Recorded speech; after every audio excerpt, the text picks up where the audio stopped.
Chers amis de Charles de Foucauld, le 1er décembre 2025, j'ai donné à quelques personnes qui étaient présentes physiquement lors du festin de la Saint-Charles quelques indications sur les liens qu'il y a entre le Sacré-Cœur et Charles de Foucauld. Parce que c'est évident sur son grand habit, n'est-ce pas, où il a mis un Sacré-Cœur, mais enfin on peut aller plus loin que la question du vêtement. Et que ce n'est pas idiot pour une paroisse qui s'appelle Saint-Charles de Foucauld de se préparer à la consécration au Sacré-Cœur en tant que paroisse et en tant que personne individuelle, si on le veut. Donc, en quelques mots, je vais vous donner quelques indications sur les liens qu'il y a entre le Sacré-Cœur et Charles de Foucauld. Je commence par citer Charles de Foucauld lui-même, qui a écrit à Marie de Bondy, sa cousine, « C'est à vous seul que je dois cette dévotion ». Voilà. Alors c'est une déclaration sans doute un tout petit peu exagérée et un peu romantique, parce qu'il doit cette dévotion à Jésus, il doit cette dévotion à l'ambiance du 19e siècle, il doit cette dévotion à pas mal de monde en fait. Mais ce qu'il veut dire par là, c'est que c'est quand même par Marie de Bondy qu'il a été introduit à cette spiritualité. Et ça, c'est un fait important et qui vient de lui-même, donc on ne peut que le répéter. Charles de Foucauld vit à la fin dans la deuxième moitié du 19e siècle et au début du 20e. Auparavant, il y a eu la spiritualité de Saint Jean Eudes, très tournée vers le Sacré-Cœur, Sainte Marguerite Marie, bien sûr, les apparitions aparelmoniales.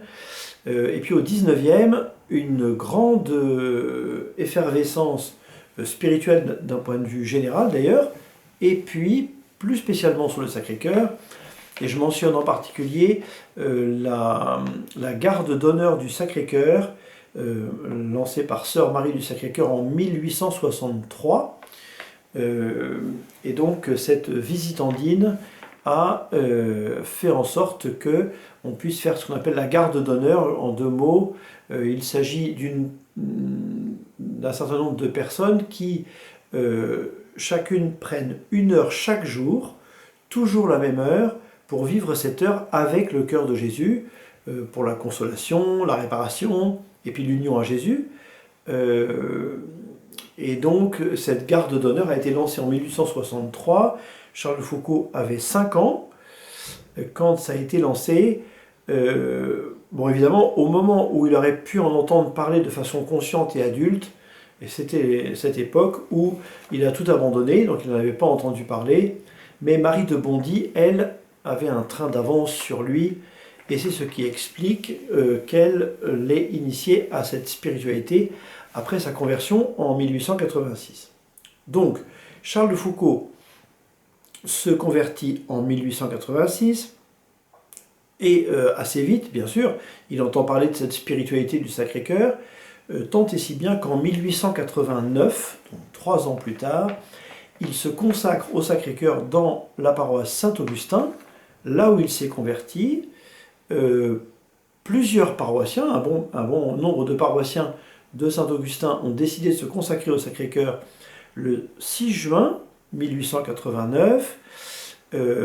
Et donc le curé prend le petit tas de feuilles où chacun avait signé son acte de consécration et il l'emmène le 21 juin à la basilique du Sacré-Cœur, qui était en construction à ce moment-là. Elle était loin d'être terminée, mais enfin, ça a tout de même été porté à la basilique symboliquement par le curé de Saint-Augustin. Donc, il se consacre au Sacré-Cœur en 1889, et au moment où il le fait, il l'appelle, je cite, « ce résumé de notre religion ». Donc, il parle du Sacré-Cœur en disant « c'est le résumé de notre religion ». Cette expression, résumé de notre religion, sera reprise par un pape au XXe siècle concernant le cœur de Jésus. Il dit aussi, un peu plus tard, je cite une très jolie citation je cite une citation. Je cite un très beau passage de Charles de Foucault qui dit ceci, et c'est très intéressant et très important, notamment sur l'aspect de l'adoration eucharistique. Cœur sacré de Jésus, merci de vous exposer à nos yeux, de vous donner à nous, de nous faire le don infini de votre présence dans la Sainte Hostie sur le Saint-Autel. Merci, cœur sacré de Jésus, de cet excès de bonté, de cet excès de bonheur. Je recommence pour que vous puissiez bien goûter le texte. Cœur sacré de Jésus, merci de vous exposer à nos yeux, de vous donner à nous, de nous faire le don infini de votre présence dans la Sainte Hostie sur le Saint-Autel. Merci, cœur sacré de Jésus, de cet excès de bonté, de cet excès de bonheur. Et là, nous voyons le lien entre l'adoration eucharistique et la spiritualité du cœur de Jésus. Entre parenthèses, Sainte Marguerite Marie, qui a sa première grande apparition en 1673, est en prière devant le Saint-Sacrement. La deuxième grande apparition en 1974, c'est devant le Saint-Sacrement exposé. Bon, il y a vraiment un lien entre les deux, parce que il y a un lien entre l'adoration eucharistique, enfin l'Eucharistie en général et l'adoration eucharistique, et la passion, la mort et la résurrection de Jésus. Et donc ça veut dire que la messe nous met en présence de Jésus qui s'offre en sacrifice dans son corps et dans son sang sur la croix, et par conséquent, eh bien, celui qui veut s'approcher du mystère de la passion de la croix de Jésus, lorsqu'il est devant le Saint-Sacrement, il le fait de façon éminente et spéciale. C'est un peu ce que veut dire Charles de Foucault dans ce passage. Cœur sacré de Jésus, merci de vous exposer à nos yeux, de vous donner à nous, de nous faire le don infini de votre présence dans la Sainte Hostie sur le Saint-Autel. Merci, cœur sacré de Jésus, de cet excès de bonté, de cet excès de bonheur. Nous avançons un petit peu. Il a également dit « Il est là, Jésus, il est là pour que je me souvienne de Dieu et des hommes pour les aimer. » Donc là, c'est plutôt la dimension d'intercession qui apparaît dans la prière de Saint Charles de Foucault au Sacré-Cœur. En 1899, étape suivante, je vais rapidement, le pape Léon XIII consacre le genre humain au Sacré-Cœur. Donc 1899, et en 1900, donc à ce moment-là, Charles de Foucault n'est pas encore arrivé à Beni Abbès, où il va s'installer en Algérie pour y passer le restant de son existence. En 1900, il demande au pape Léon XIII de devenir ermite du Sacré-Cœur. Que l'on me contredise en commentaire, je me suis peut-être trompé, mais je ne crois pas qu'il y ait eu de réponse du pape Léon XIII lorsque Charles de Foucault a fait cette demande. En tous les cas, il demande à être ermite du Sacré-Cœur au pape. Et en fait, comme le pape ne répond pas, eh ben, il le fait. Parce que qui ne dit mot, consent. En 1901, Charles de Foucault est ordonné prêtre dans le diocèse de Viviers, qu'on salue au passage.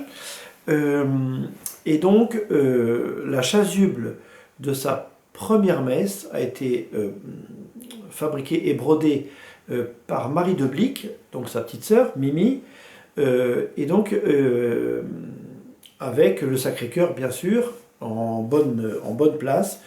On peut voir cette chasuble dans le musée consacré à Charles de Foucault, chez les sœurs de Notre-Dame-des-Neiges, où vous pouvez venir faire un séjour monastique, et on les salue au passage aussi. Et donc on voit encore cette chasuble qui est très jolie et très bien conservée.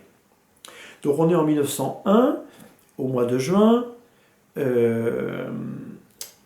Il est donc ordonné pendant le mois du Sacré-Cœur, ça tombe bien. Et puis, en octobre 1901, il arrive à Beni Abbès. Donc Beni Abbès, c'est en Algérie. plutôt au nord-ouest, et c'est tout près de la frontière marocaine, parce qu'à cette époque, le Maroc était interdit aux étrangers, et donc c'était pour lui une façon d'être en contact possiblement avec des Marocains qui passaient, et puis bien sûr avec les Algériens qu'il avait rencontrés peu avant sa conversion. Donc il s'installe à Beni Abbès, et là il construit à la fois une chapelle et un logement, et dans la chapelle, il peint sur 3 linges, 3 scènes. Une première scène où l'on voit Jésus, les bras grands ouverts, avec un habit blanc, et le Sacré-Cœur sur la poitrine, donc au centre de la chapelle et au centre de la spiritualité. Et puis, à droite et à gauche, une scène de la vie à Nazareth, donc Jésus, Marie, Joseph à Nazareth, la Sainte Famille, donc l'esprit de Nazareth, la spiritualité de la vie de tous les jours, baignée de la présence de Dieu dans la Sainte Famille, donc le style de vie que Charles de Foucault voulait avoir.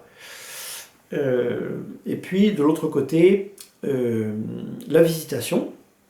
Peut-être que j'inverse d'ailleurs les deux côtés, enfin peu importe pour vous, mais en tout cas, de l'autre côté, la visitation, où Marie, qui porte déjà Jésus en elle sous une forme très embryonnaire, puisque l'annonciation vient de se passer, rencontre sa cousine Élisabeth qui est enceinte de 6 mois, et qui lui annonce Jésus. Enfin, Jésus s'annonce à Jean-Baptiste, Jean-Baptiste tressaille d'allégresse dans le sein de sa mère, ce qui est une façon, je crois, de dire que quand nous annonçons Jésus-Christ à quelqu'un, eh bien, ce quelqu'un est enceint de 6 mois de l'attente de Jésus. Voilà. Et que finalement, l'évangélisation n'est pas la production par mes propres forces de l'adhésion de quelqu'un à un club qui s'appellerait l'Église, mais l'évangélisation est la toute petite provocation de la joie, de l'attente de Jésus qui est déjà dans la personne que j'évangélise. On pourrait peut-être développer cet aspect. En tout cas, la visitation, la vie à Nazareth, et au centre, le Sacré-Cœur qui vous accueille, qui est au centre de la spiritualité. En fait, c'est Jésus finalement qui touche, c'est Jésus qui évangélise, c'est Jésus qui fait le travail, et puis nous on est petitement à côté. Bon, au moment où il arrive à Beni Abbès, et qu'il espère développer la foi chrétienne non seulement en Algérie mais aussi au Maroc, qu'il a visité quand il était explorateur au Maroc, vous connaissez sans doute l'histoire, eh bien, il déclare que Sainte Marguerite Marie Alacoque est patronne du Maroc.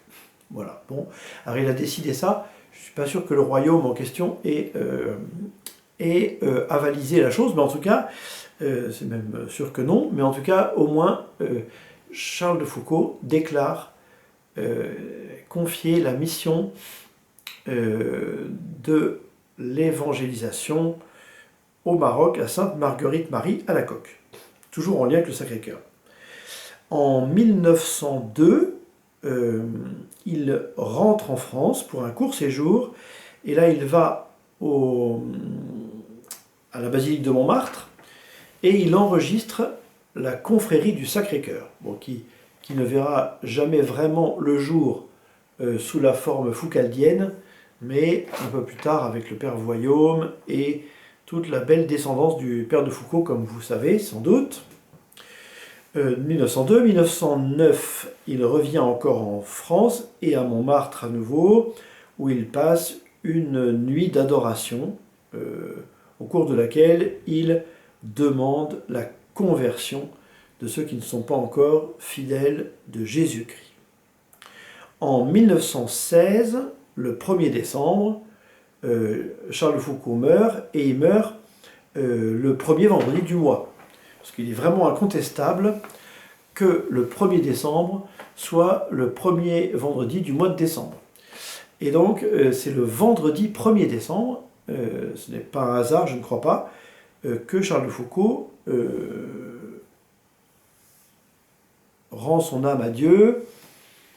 Et il est tout à fait évident, que c'est important d'insister là-dessus, que à la fois les pillards d'un côté et de l'autre, le malheureux garçon qui a tiré sur la gâchette dans la précipitation, avait aucune idée de ce que c'était que le Sacré-Cœur, le premier vendredi du mois, etc., qui avait été installé par Sainte Marguerite Marie en 1673 à Paray-le-Monial. Tout ce beau monde autour de Charles de Foucauld ignorait complètement la chose, et pourtant le coup est parti le 1er décembre 1916, premier vendredi du mois. En 1933, alors le père de Foucauld est mort depuis longtemps, le père Voyaume est arrivé entre-temps, avec davantage de réalisme probablement que Charles de Foucauld, et les 5 premiers frères, petits frères de Jésus, prennent l'habit à Montmartre. Donc dans la basilique de Montmartre, les premiers frères de Charles de Foucauld, 1933, prennent l'habit, et puis la dernière petite étape de ma vidéo, on se terminera avec ça, c'est qu'en 1960, dans la crypte de la basilique de Montmartre, on peut encore la voir aujourd'hui, eh bien, se trouve la reproduction du Jésus de Beniavès, mais cette fois-ci en statue. Donc c'est une statue moderne, 1960, et là, le style de cette époque-là. Et on peut voir donc le Sacré-Cœur de Jésus qui accueille largement tous ceux qui s'approchent de son cœur. Voilà.